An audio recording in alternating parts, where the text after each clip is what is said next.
wonderlik wat 'n voorreg om hierdie 3 liedere te sing nadat ons die getuienisse aangehoor het en mag ons werklik getuig, hy is die Heer, majesteit en oorledende God, U regeer oor die hemel en oor die aarde en ook in ons lewens.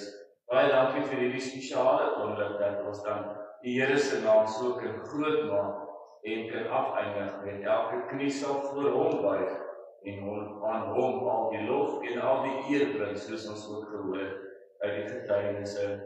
Geliefdes, ons deel dan die evangelie volgens Matteus met mekaar vanoggend, hoofstuk 28, dis die laaste hoofstuk, gaan nie op die skerm wees nie. Ek lees uit die 2020 vertaling uit, dit gaan so 'n bietjie anders wees, net hier en daar 'n enkele woordjie. Wil ek tog aanmoedig om die Bybels te kerk te bring. Ons gaan meer en meer so die 2020 vertaling ook uitlees, maar dit sal dan ook op die skerm wees. Dit gaan oor die opwekking van Jesus, so met die Bybel dan ook voor ons, en met die ego van U is Heer nog in ons gedagtes, kom ons raak stil voor die Here. Hemelse Vader, woorde is min, en ek weet nie om U grootheid te beskryf nie. Ek weet nie om die belewenis wat ek ervaar het in woorde om te sit nie. Ek weet U is getrou, ek weet U is hier teenwoordig en deur die werking van die Heilige Gees beleef ons hierdie hoendervleis oomblikke, hierdie kosbare oomblikke waar U mense gebruik om U naam groot te maak. Ons sondige mense, Here, wat na U toe kom om vergifnis te vra, was U bitter as sneeu en U sit ons terug op ons regmatige plek as U koningskinders. Mag ons dit waardig wees en mag ons bly om God stories te vertel en mag ons die mense vertel van U opstanding, U opwekking uit die dood, waar U dan ook sê in die laaste vers, ek laat julle nie alleen nie. Nie op die operasietafel nie met die medisyne nie met die huis nie, nêrens, Here, laat U ons alleen nie. Dankie daarvoor dat ons dan in U teenwoordigheid U woord met mekaar kan deel. Amen. Na die Sabbat teen dagbreek op die eerste dag van die week het Maria Magdalena en die ander Maria gegaan om na die graf te kyk. Skielik was daar 'n groot aardbewing, want 'n engel van die Here het in die hemel neergedaal, nader gegaan, die steen weggerol en daarop gaan sit. Sy voorkoms was soos weerlig en sy klere wit soos sneeu. Uit vrees vir hom het die wat die graf bewaak het gebewe en soos dooies geword. Toe antwoord die engele die vroue en sê, moenie langer bang wees nie, want ek weet julle soek Jesus, die gekruisigde. Hy is nie hier nie, want hy is opgewek, soos hy gesê het. Kom kyk na die plek waar hy gelê het, en haas julle en gaan sê vir sy disippels, hy is opgewek uit die dood. Kyk, hy gaan voor julle uit na Galilea, daar sal julle hom sien. Dit het ek vir julle gesê. Met vrees en groot blydskap het hulle haastig van die graf af weggegaan en gehardloop om die boodskap van sy disippels te gaan oordra. Onverwags het Jesus hulle tegemoet gekom en gesê, gegroet. Hulle het toe nader, gryp sy voete en aanbid hom. Daarop sê Jesus vir hulle, moenie langer bang wees nie, gaan sê vir my broers dat hulle na Galilea moet gaan. Daar sal hulle my sien. Terwyl die vroue op pad was, het enkele van die wagte na die stad gegaan en alles wat gebeur het aan die leierpriesters berig. Die leierpriesters het toe met die familiehoofde bymekaar gekom en 'n besluit geneem om 'n groot som geld aan die soldate te gee, met die opdrag, sê sy disippels het in die nag gekom en hom gesteel terwyl ons geslaap het. En as prokurator daarvan te hore kom, sal ons hom gerusstel en sorg dat julle nie in die moeilikheid beland nie. Hulle het die geld geneem en gemaak soos hulle voorgesê is. Hierdie storie word tot vandag toe onder die Jode versprei. Die 11 disippels het na Galilea gegaan, na die berg, waarheen Jesus hulle ontbied het. Toe hulle hom sien, het hulle hom aanbid, maar sommige het getwyfel. Jesus het nader gekom en vir hulle gesê, aan my is gegee alle mag in die hemel en op die aarde. Gaan dan en maak disippels van al die nasies, deur hulle te doop in die naam van die Vader en van die Seun en van die Heilige Gees, en leer hulle om alles te onderhou soos ek julle beveel het. En kyk, ek is met julle al die dae tot die volëinding van die tyd. Ons lees tot sover, en ek gaan so kort opsomming gee van die boodskap van vanoggend. En ek wil begin met vers 1, ek wil vir u vra, wat staan nie hier geskryf nie? Daar staan vir ons geskryf, die vrouens het vroegoggend na die graf toe gegaan. En dan wonder ek wel altyd, dit wat nie hier geskryf staan nie, met watter emosie, met watter gevoel, het hulle na die graf toe gegaan? Want dit word nie vir ons gesê nie. En as ons hierdie gedeelte vandag deurtrek na vandag se tyd, en ek sê vir u, die van u wie se geliefdes by die gedenkmuur is, en jy gaan na die gedenkmuur toe, met watter gesindheid, watter emosie, watter gevoel, met watter gedagtes, gaan jy na die nissie toe. En as ons onsself in die voete van die vrou, die skoene van die vroue plaas, en dan kom ek by die nissie aan, by die gedenksmuur, en die plaatjie is weg, en die kussie binnekant is weg.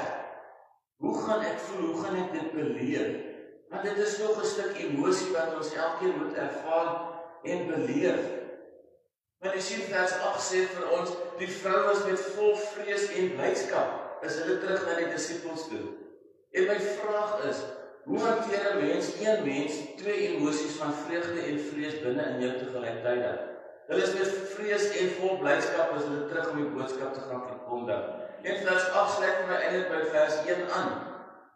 Met daardie emosie wat ons beleef, en dis juist vanuit hierdie emosie, hierdie mekaarheid, waar die engel kom en hy sê, moenie langer bang wees nie. Wat sê Jesus vir hierdie vroue? Moenie langer bang wees nie. Ons het elkeen ons vrese van later vandag wat voorlê, van môre. Ons het gehoor van die chemobehandeling, ons het gehoor van die siekesorg, ons het al hierdie dinge gehoor en dit bring dalk 'n stuk bekommernis en ek is bang vir dit wat voorlê.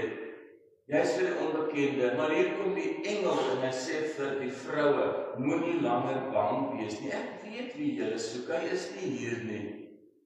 Gaan sê vir die disippels, hulle sal hom by Galilea kry. Selfde kom Jesus en hy sê ook vir die vroue, moenie langer bang wees nie. Gaan sê vir my broers, nie by disippels, my volgelinge nie, gaan sê vir my familie, my broers, ek gaan hulle by Galilea kry.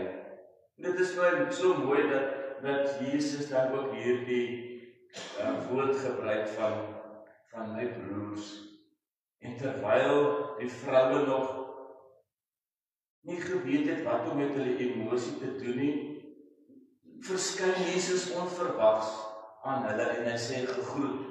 So in ons toestand van vrees kom die Here, hy verskyn onverwags, deur 'n dokter, deur 'n vriend, deur 'n Bybelversie, deur iemand wat hy oor ons pad stuur, onverwags skyn hierdie helder lig deur soos 'n Paulus wat op die pad op die Damaskuspad is, of dalk net 'n ligte klein ligstraaltjie soos ek vanoggend gebid het, kom verhelder hy ons liggaam, onverwags. En dan gaan ons na die Emmausgangers toe, onverwags het hy saam met hulle begin, het hy by hulle verskyn en saam met hulle geloop. Hulle het nie verwag dat hierdie persoon saam met hulle die pad gaan stap nie. Jesus het onverwags aan die vroue in hulle emosionele toestand verskyn. Hy verskyn aan die Emmausgangers, hy verskyn nog steeds aan ons vandag, hoofsaaklik deur die openbaring van sy woord. Nou gaan ons na vers 11 toe. Daar is ook 'n gedeelte wat ek vir u wil vra, wat staan daar nie geskrywe nie?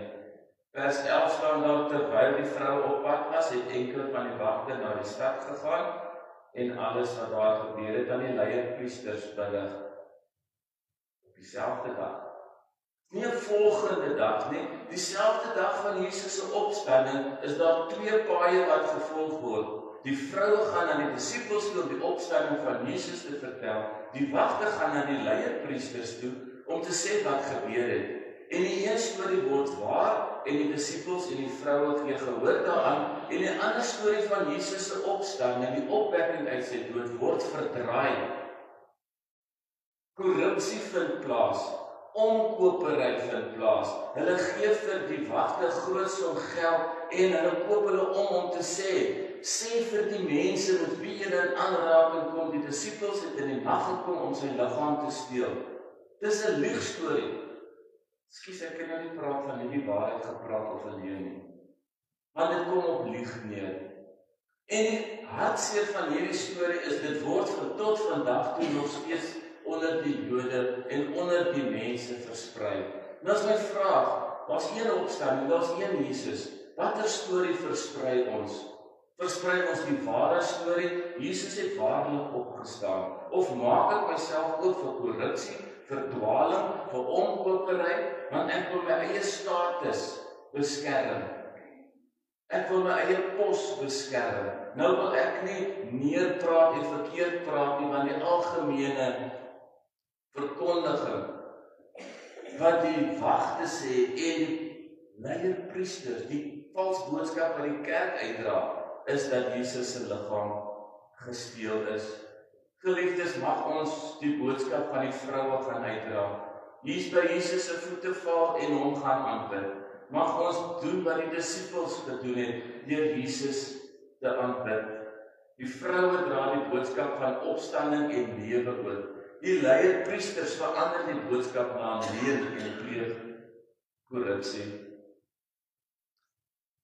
Daar is slegs een evangelie wat elkeen van ons moet verkondig. Daar's 2 paaie. Die een pad lei na die ontmoeting met die Here Jesus Christus en die ander pad, gevul met dwaling en leuns, lei nie na ontmoeting met die Here nie. Hoor ons die boodskap dat ons nie meer langer moet bang te wees om te gaan verkondig wat Jesus vir ons gedoen het, want die opgestane Here Jesus Christus laat ons nie alleen nie, stuur die Heilige Gees sodat dit wat ons vanoggend gehoor het kan beleef en ervaar en God stories daaroor kan vertel. En dan die hartseer ook in hierdie gedeelte is vers 16, die laaste perikoop. Jesus het 12 disippels gekies. 11 het hom gaan aanbid. Een het verlore geraak.